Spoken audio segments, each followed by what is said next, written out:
Hello, welcome back to the We Are City channel for the launch of our FC24 reboot career mode with Manchester City. Now, we promised a lot in the trailer. If you haven't seen it, go and have a look, because today's episode is explain everything we promised and everything that will be added to this new series. Starting off, of course, with our new upload schedule. You guys have been voting, and rather than having, episodes 30 to 40 minutes long 3 times a week on Mondays, Wednesdays and Fridays, you guys want an upload schedule 5 days a week, 15 to 20 minute episodes, and that is what we'll be bringing you. So today is episode 1 on a Wednesday, episode 2 Thursday, episode 3 Friday, and then it will be Monday, Tuesday, Wednesday, Thursday, Friday upload schedule, 4:30 PM UK time, and you will get to see episodes every single working day of the week. How exciting is that? I'm excited to bring that to you guys. Now, of course, what will be added to this series, what is coming, what is new, and what should you be really excited about?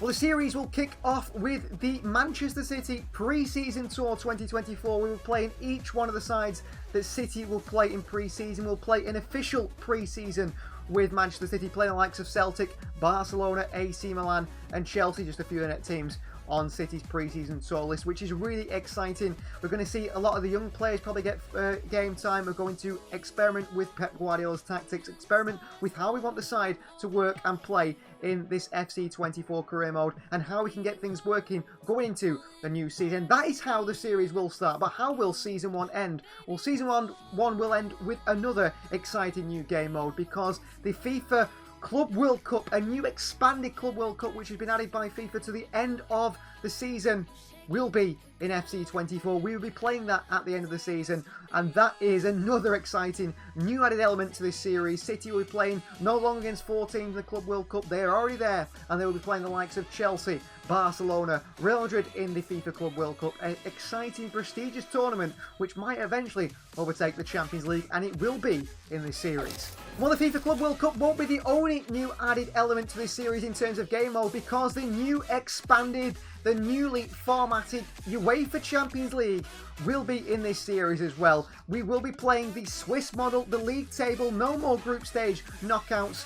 It is going to be a league table as explained by UEFA, and a bit in the video in the background behind me, where teams 1 to 8 will go through, the rest of the teams will qualify and some will be knocked out, and you will be playing a league table. You'll be drawn against teams ranked and play against each other for 8 games it will be in the end, and those 8 games will decide who goes through to the knockout stages via a league table. It's very exciting, and I'm very excited to play the new Champions League format on FC24 in this series, just like City will be playing in real life in the upcoming season.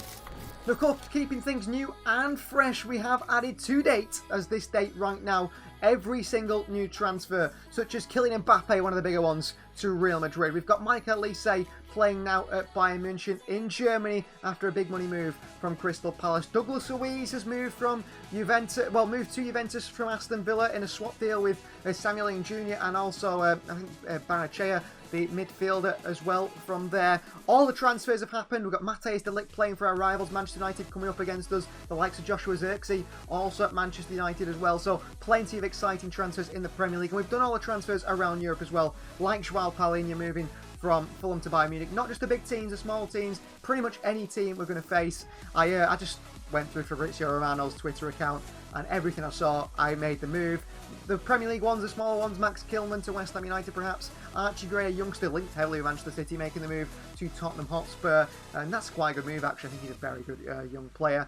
Kieran Dewsbury-Hall has moved to Enzo Maresca's side in Chelsea. He could be a key part of their team, and he is going to be at Chelsea in this career mode. And it doesn't stop there. We've got the likes of Ian Matson at Aston Villa and Ketran Thuram at Juve. All the big moves, all the moves from around Europe, every single transfer to date has been moved, has happened, has been customised for you guys to enjoy the most realistic career mode as possible. And when talking realism, there is a lot of players that are missing from FC24, so we have gone and added them to the game. New transfer added players like one of the key ones, Lamine Yamal, the 83 rated winger from Barcelona, who's had an amazing Euros, top quality player, amazing player. He is in the game. Endrick is at Real Madrid. He will be there playing for Real Madrid in this series. Eustabio Willian, who is moving to Chelsea next year, or Messinho, as they call him, Messinho, will be in FC24 and will be in this career mode playing for Chelsea against us. And he's not the only exciting talent. We've got exciting young talent, because we've got Bento,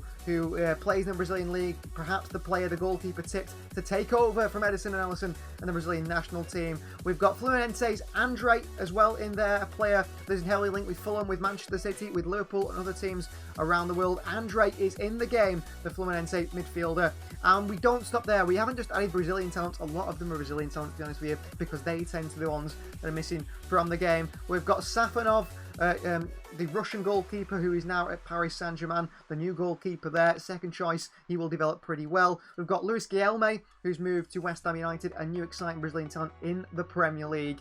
We've also got the young players, the top young players from around the world. Camarada from AC Milan. We've got Ngoma, who's moved from Chelsea to Liverpool, one of the highest rated young players in English football. Obi Martin, who's been banging in the goals for Arsenal. He is in there as well. We've got Mikey Moore, highly rated Spurs talent, been heavily linked with Manchester City a little bit in recent times.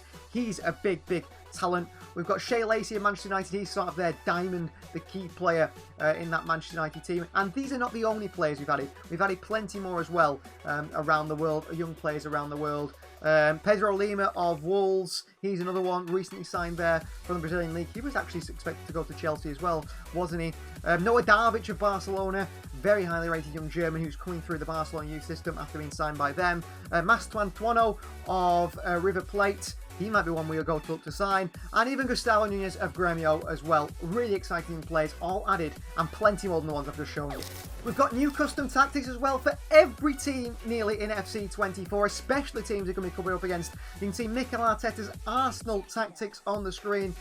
They have been customised and to play exactly like Arsenal do. Brentford defensive, playing long ball, playing counter-attacking football. Every team has been designed to play exactly like they do as we look to build realism in the world of football in this FC24 world. Of course, lots of teams have got new managers, some new tactics like Brighton with a new tactic under their new manager. Enzo Maresca playing a sort of false fullback position and playing his way with Chelsea. Of course, that Chelsea side is edited with the younger players in there. Don't think that's their highest rated starting 11. We've got Crystal Palace playing the way they do under Oliver Glasner, who did so well towards the end of last season. And it doesn't stop there. I mean, Everton playing very defensive. We want the teams to be as realistic as possible. And especially the sides that come up against the Premier League, where it's Arne Slot's Liverpool playing a certain way, whether it is Eddie Howe's Newcastle playing a certain way. Every single team in the Premier League plays the way they do.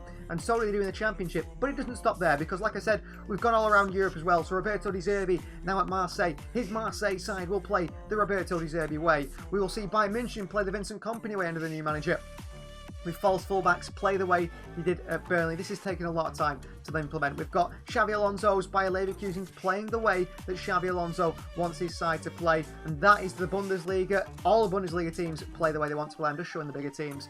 Inter play the way that Simeone Inzaghi play. We've got Juve under Thiago Motta now playing the way they play. It's very exciting, it's very realistic, and it just brings things all together. Defensive side, attacking sides, everyone playing the way they should do. So if we come up against them in the Premier League, in the Champions League, in the Cup competition, we'll be excited to see them play the way they play under the managers.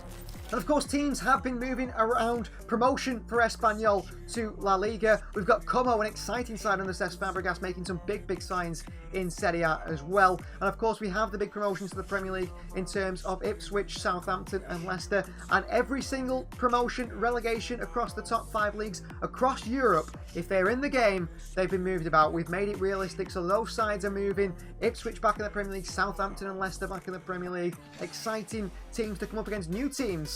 That's all been moved about, that has all been made as realistic as possible and to how it is in real life. Well, to continue with realism and make this series a real challenge, we've put in some big upgrades on players as well, specifically the sides that performed and deserve the players that deserve upgrades. For example, Declan Rice, Arsenal, one of the best defensive records in the Premier League last year. Declan Rice has been upgraded.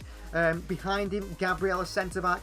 86 rated, upgraded the Brazilian because he has been one of the standout defenders in the Premier League, alongside Frenchman William Saliba, who's gone up to an 87 rated. I mean, some of these players could be upgraded even more, but they will develop across career mode and continue to go higher rated, won't they?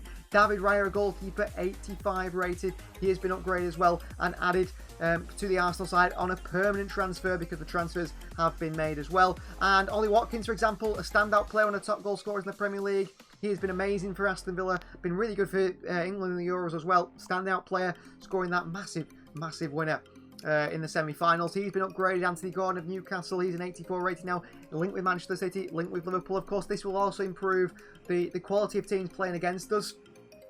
and also the transfer fees and the way the transfer market works. Alexander Isak moving nowhere as it stands that I know as I'm commenting on this video. 86 rated Alexander Isak. You've got Nico Williams off to Barcelona, and the upgrades don't just last in the Premier League. We've done upgrade the whole of Europe as well. Players that deserve upgrades have been given upgrades. Nico Williams, 84 rated, now a Barcelona player. Vitinha, 85 rated. Like I said, this will really, really improve the quality of games, I do believe, in the career mode. There has been a few downgrades as well. I have made downgrades across Europe as well. Players that deserve them. Most notably, I'd say probably Marc-Andre ter Stegen. He's gone down to 85 rated. How he is an 89 rated goalkeeper on FC24, I don't know. I really don't rate him, and I believe that's probably a fair rating, 85.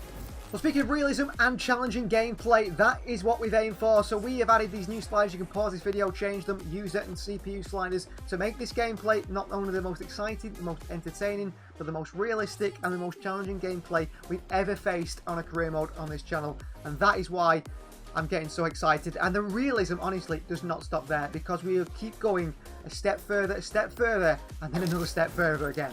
So we will be having transfer sagas, news reports, breaking news from the Sky Sports, transfer centres, for example. On your screen right now, I've got Joshua Kimmich will leave Bayern Munich. Transfer news will constantly be put out across this career mode, and it doesn't just stop with Joshua Kimmich, perhaps me leaving Bayern München, for example. You could see it like this, a transfer centre report on, for example, a player like Dani Olmo. In this case, we've used this as an example. Manchester City are ready to trigger the release clause. Barcelona, a link club, are in contact with the player, and Bayern München have interest in the player. We'll see plenty of these throughout this, and the transfer sagas definitely do add to the storylines, and storylines such as perhaps Pep Guardiola will leave Manchester City amid Premier League expulsion. Could Manchester City be kicked out of the Premier League, or Pep Guardiola, would he leave Manchester City? That is a storyline that perhaps will come into play. Example anyway, I can't promise that will be a storyline. Or maybe it's someone like Lucas Paquetá. City's pursuit of Lucas Paquetá ended by betting investigation into him. But could that betting investigation be dropped? Could Paquetá become once again a target for Manchester City in this career mode? Who knows where it could go? These are just examples of the storylines that we will be implementing across this series, and we want to implement relationships with the CFG as well. So for Twat, for example, in Ligue 1, we want to, keep an eye on their players, how they develop young players at that side in the French side. Palmero of Serie B, we want them to get promoted the Italian First Division in Serie A, and we want to develop players there. Keep an eye on the players as they develop. There's a few players that we'll like to loan and keep a relationship with. These relations are going to be massive, I think, throughout the series with the CFG. Now, City have signed an agreement that they won't trade players indirectly or directly with Girona. That changes our relationship with Girona slightly, but don't worry, we still keep an eye on the development of the players at Girona. Some top players at City have sent there, especially with them in Europe now. New York City FC, could we see New York City FC sign a superstar, someone that's coming towards their end of the career, and then Manchester City say, listen, I'll take them on a 6-month loan? We saw it with Frank Lampard. Could we see it with City again in this career mode? I don't know. Hint, hint, we just might do. And of course, Melbourne City as well. We do have a club relation with them in Australia. We want them to continue to do well as a team, and we want them to win the Australian League, and we want them to have the best Australian players in their side. Talking about development, we do have in this career mode a fully fledged Manchester City EDS side, as City call it, the Elite Development Squad. I couldn't get that out there. An under-21s team, and under-18s side. We have the full squad playing, developing in the under-21s league. Here on your screen, you can see that's the side. A 61 rated defence, a 59 rated midfield, and a 59 rated attack. They will be playing in the Premier League too, developing and keeping an eye on these players. The likes of Spike Brits, the goalkeeper, captain. Harrison Parker, for example, starts at centre-back. Finley Gorman, a highly rated player signed from Leeds. Amelia Lawrence at left-hand side. Tom Galvez, who plays for Finland as a first-team player. Or even Divine Makassa in that midfield. Really, really exciting young players throughout the Manchester City youth system. And one of these players throughout the series could become the next Rico Lewis, the next Oscar Bob, the next Phil Foden. With their development, we're going to keep a keen eye on. And how do we keep a keen eye on their development? Well, of course, with their performances in games, but we will be having youth academy scout reports. For example, Mohamed Sissoko here has been impressive in training, because we will get Pep Guardiola promoting some of these young players to the first team training to get an eye on them. And you can see Sissoko is an energetic midfielder. He's exceptional game reading. He's got tidy ball work, and a decent passing range for his age. A player that Pep Guardiola would like. He's already made his first team debut. Perhaps could be one of the players that develops and comes through to the first team across this range of this series. Now with youth scout reports, we will have loan and CFG scout reports as well. For example, Claudio Echeverri on the screen right now. City signed this man from River Plate in January. He will be joining City up with City and the first team in January, whether he's loaned out, not to Girona anymore because of those club relations changing, being both in the Champions League. But 11 appearances last season for River Plate, 6 goals and 2 assists. A young player that Manchester City have high hopes for. We can, by this scout report, decide whether we want to bring him into the first team in January and let him play, or we decide in January he comes to the first team, he has a few training sessions with Pep Guardiola, he works him out a little bit, and then he moves on loan. Those are all decisions we'll be making from these loan and CFG scout reports. And of course, we will have transfer scout reports as well. Now, for the bigger players, such as maybe a Bruno Guimaraes, a Joshua Kimmich, I don't know, a Kylian Mbappe, for example, you do not need a scout report on those players. You know exactly what you're about to get. But some of these underrated players, these hidden gems perhaps around, or players that are not so in the public eye, we will get scout reports on them. For example, in this one, we've got a holding midfielder in Alan Varela of FC Porto. 38 appearances, 2 goals and 3 assists for the holding midfielder. He's a dynamic midfielder, apparently. He excels in ball control, precise passing and tactical awareness.